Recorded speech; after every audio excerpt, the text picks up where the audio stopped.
Jeesus elab. Surm ja põrgu võidetud. Halleluuja. Jeesus Kristus on võitnud tänase ülestõusmispühal patu, surma ja kuradi väe.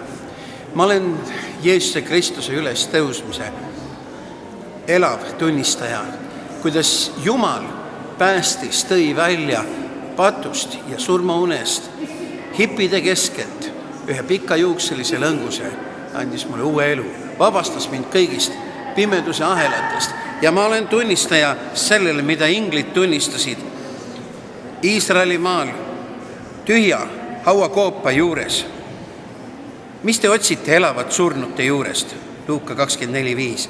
Teda ei ole siin, ta on üles äratatud. Meie Jeesus elab.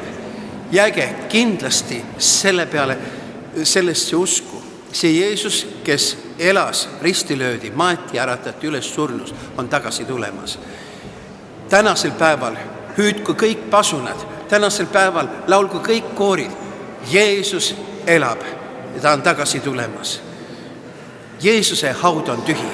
Tema hauauksele on kirjutatud He is not here, for he is risen. Teda ei ole siin, sest ta on üles äratud. Selle tunnistaja olen mina. Teenige elavat Jumalat ja lugege Jumala sõnast seda ajaloolist väärtdokumenti, et Jeesus elab. Häid pühi.